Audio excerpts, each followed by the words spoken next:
Olá, boa noite. Ministro Alexandre de Moraes autoriza cirurgia e nega prisão domiciliar a Jair Bolsonaro. Morre menino de 5 anos atingido por muro durante temporal em Minas Gerais. Estados Unidos fazem ataque a bases do Estado Islâmico na Síria. O Jornal da Record está no ar. Oferecimento Bradesco. Em 2026, o que é mais valioso vem primeiro. A Polícia Federal apreendeu mais de R$400 mil no apartamento do líder do PL na Câmara, Sóstenes Cavalcante. A operação, autorizada pelo ministro do Supremo, Flávio Dino, investiga um suposto desvio de cotas parlamentares. Outro alvo foi o deputado Carlos Jordi, também do PL. O ministro determinou as quebras de sigilo telefônico e telemático dos dois deputados. A Polícia Federal fez buscas em endereços ligados aos dois parlamentares no Rio de Janeiro e no Distrito Federal. A operação foi autorizada pelo ministro Flávio Dino, do Supremo Tribunal Federal, e investiga indícios de desvio de cotas parlamentares. Essas verbas são pagas pela Câmara para custear despesas dos mandatos, como passagens aéreas e hospedagem. A operação é um desdobramento de uma investigação da Polícia Federal do ano passado, que teve como alvo assessores dos dois parlamentares. Segundo o ministro Flávio Dino, os funcionários movimentaram cerca de R$27 milhões num período de 2 anos. Para a PF, há indícios de que os deputados recebiam repasses dos assessores e de que as cotas parlamentares eram usadas em despesas inexistentes. De acordo com as investigações, existe a suspeita de utilização de empresas de fachada para prestar serviços pagos com os recursos públicos. Em um dos endereços de Sóstenes Cavalcante, em Brasília, foram encontrados dentro de um guarda-roupa mais de R$400 mil em sacolas de lixo. O parlamentar disse que o dinheiro tem origem legal.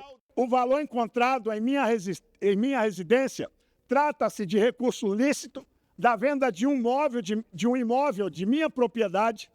E aprendam uma coisa: dinheiro de corrupção não aparece lacrado, identificado e recolhido oficialmente na sua residência.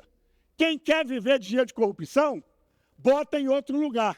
Vendi um imóvel, o imóvel me foi pago com dinheiro lícito, está lacrado, tem a origem, então não tenho nada a temer.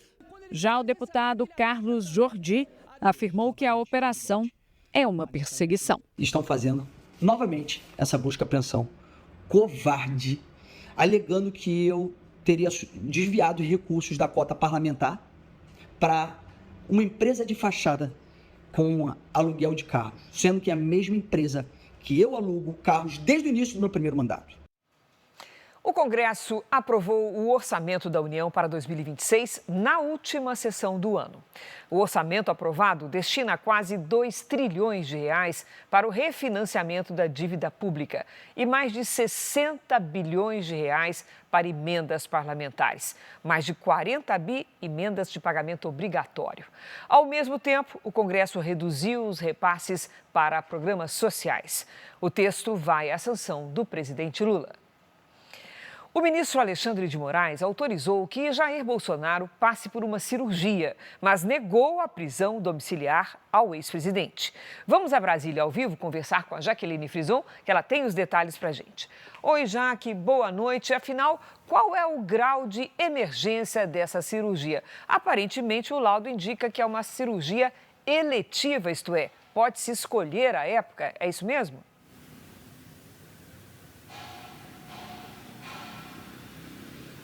É isso, Cris. Muito boa noite para você, para todos que estão conosco nesta sexta-feira. A perícia da Polícia Federal concluiu que esta cirurgia do ex-presidente Jair Bolsonaro tem que ser feita o mais breve possível, só que, como não se trata de urgência nem emergência, ainda não existe uma data exata para a realização do procedimento. O documento aponta o seguinte, que Bolsonaro tem hérnia inguinal bilateral. Isso significa hérnia dos dois lados estados da região da virilha. O ministro Alexandre de Moraes, relator do processo da trama golpista, autorizou a cirurgia de correção. Ele determinou que a defesa se manifeste sobre a programação e também data pretendidas para a realização da cirurgia. Já com relação ao cumprimento da pena em prisão domiciliar, Moraes mencionou os descumprimentos das medidas cautelares da prisão e também atos concretos visando a fuga e rejeitou o pedido. A gente lembra, Cris, que o ex-presidente Jair Bolsonaro está preso na Superintendência da Polícia Federal aqui de Brasília há quase um mês. Eu volto com você. Obrigada, Jaque. 5 juízes de Rondônia receberam juntos quase 8 milhões de reais líquidos no mês de novembro. O Tribunal de Justiça do Estado afirma que os pagamentos estão previstos em lei. Rondônia tem uma renda média mensal por pessoa estimada em R$ 1.717, segundo o último levantamento do IBGE. Mas, em novembro, 5 juízes de segunda e terceira instância do Tribunal de Justiça do Estado receberam valores milionários. Cada um teve rendimentos superiores a R$ 1 milhão. O recebimento de pagamentos milionários em um único mês claramente são um escárnio para a sociedade. É uma evidência de que recursos públicos estão sendo drenados para o enriquecimento de uma elite do funcionalismo público. O maior contra-cheque foi do juiz Danilo Passini, R$ 1.774.000 líquidos. Na sequência, aparecem os magistrados Cristiano Mazzini e Vanderlei Cardoso, com mais de R$ 1.700.000 cada. Ivens dos Reis recebeu mais de R$ 1.600.000. E Mohamed Zaglout teve rendimento líquido de R$ 1 milhão. Segundo o Tribunal de Justiça de Rondônia, os valores são referentes a uma restituição previdenciária prevista em lei. O pagamento compensa servidores e magistrados que migraram de regime previdenciário. O salário dos juízes é de R$ 39 mil mensais, dentro do teto do funcionalismo público. Eu me aposentadoria com R$ 15 mil, eu vou me aposentar a partir do momento, de agora em diante, ao teto do INSS, ou seja, R$ 8.500. Os pagamentos que vêm ocorrendo já ao longo de 2024 e 2025 para servidores e magistrados referem-se a essa restituição de valores para que essas pessoas migraram. Procurados, os magistrados não responderam aos nossos questionamentos. Esta advogada especialista em direito previdenciário explica que os valores são indenizatórios. Esses magistrados contribuíram, para ter ali o direito à aposentadoria integral e à paridade, que é exatamente o valor que eles recebem hoje em dia. Nada mais é do que uma restituição do que foi pago. O Tribunal de Contas da União deu 72 horas para que o Banco Central se manifeste sobre o processo de liquidação extrajudicial do Banco Master. O TCU entende que o Banco Central pode ter se precipitado nesta decisão. O Tribunal de Contas da União analisou uma representação do Ministério Público que questiona a atuação do Banco Central na decretação da liquidação extrajudicial do Banco Master em novembro. Na ocasião, o empresário Daniel Vorcaro, dono do banco, foi preso em São Paulo pela Polícia Federal. No despacho, o ministro do TCU, Jonathan de Jesus, diz que elementos sugerem hipótese de que a atuação do Banco Central pode ter se caracterizado por demora na condução e no equacionamento de alternativas e por precipitação na adoção da liquidação. O tribunal determinou que o Banco Central se manifeste em até 3 dias a contar de quinta-feira sobre a fundamentação e motivação da liquidação do Master, se e como foram avaliadas as alternativas menos onerosas, qual foi a cronologia das tratativas que levaram à decisão, se houve coerência interna e governança na decisão e disponibilização de peças essenciais ao TCU.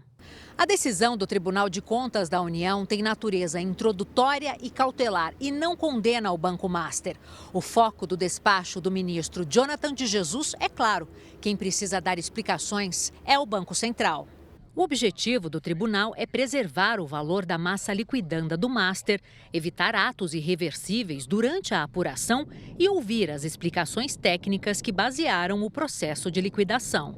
O TCU entende que todas as alternativas têm que ser esgotadas antes de que haja uma liquidação extrajudicial, que é digamos assim, a medida mais gravosa, mais danosa, tanto para o mercado financeiro como um todo, quanto também para os entes da federação.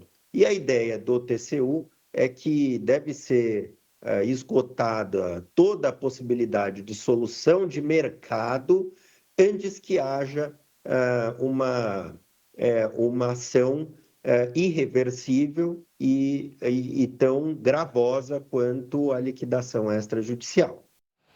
O estado de Minas Gerais confirmou a primeira morte do período chuvoso.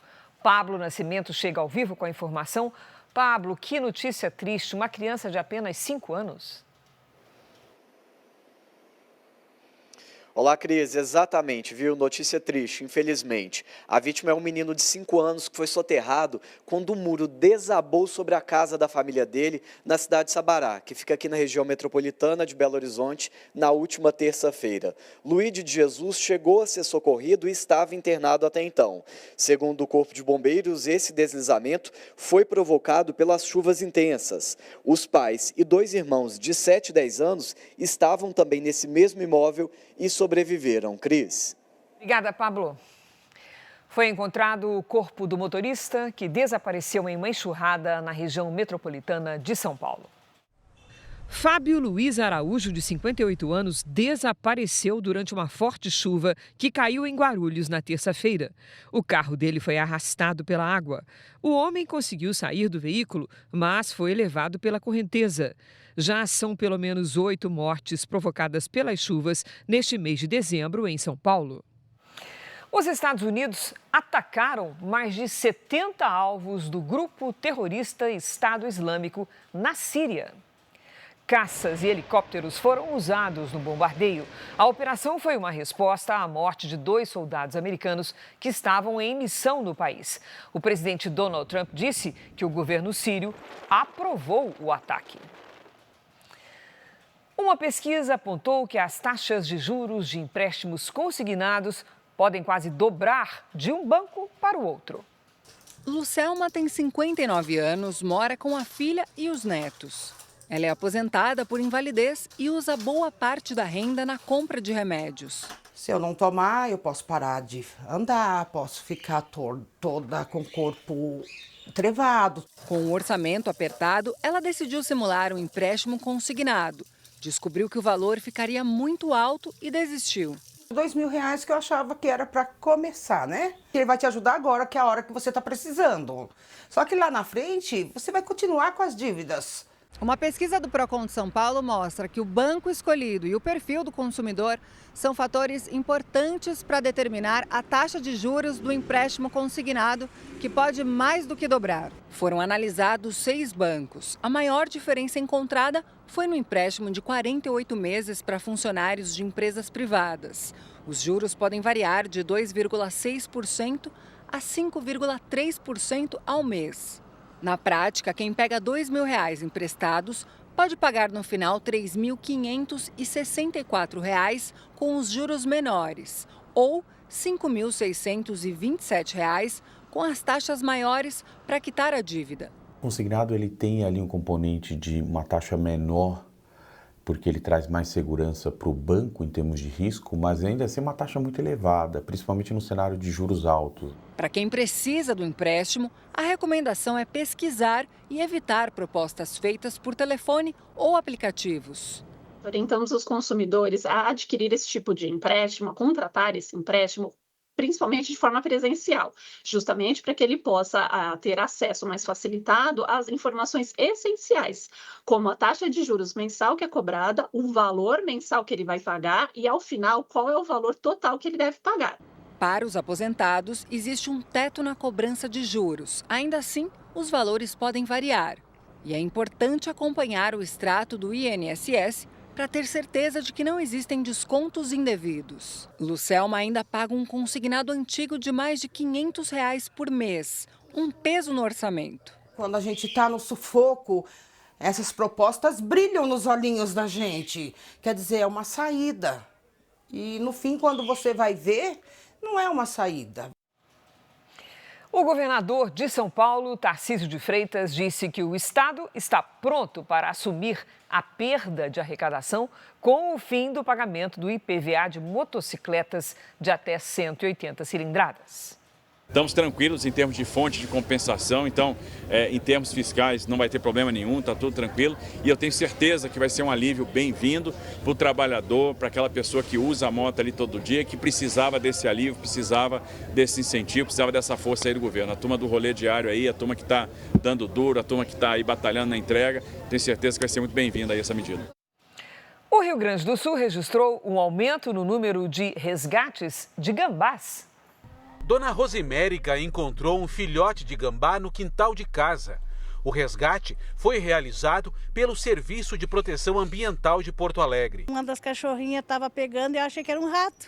Aí eu fui lá ver e aí era o gambazinho. Nesta época do ano é mais comum ver gambás em áreas urbanas, principalmente as fêmeas, como neste flagrante num parque na região metropolitana. Tem a questão da própria reprodução, né? E agora nós temos as fêmeas que estão, né, com os filhotes na sua bolsa, né? Afinal de contas o gambá é um marsupial, né? Então ela tem que se deslocar para buscar alimento e tal, e isso faz com que ela fique mais exposta eventualmente a situações, né, de pessoas que agridem, atropelamentos, cães que às vezes, né, agridem também esse animal. O número de resgates disparou no estado. 10 gambás chegam por dia no Núcleo de Conservação e Reabilitação de Animais Silvestres da Universidade Federal do Rio Grande do Sul. Os animais que chegam aqui ao centro de tratamento são de várias idades. Alguns adultos, como esse aqui, mas a maioria é filhote, como os que estão nesse tanque.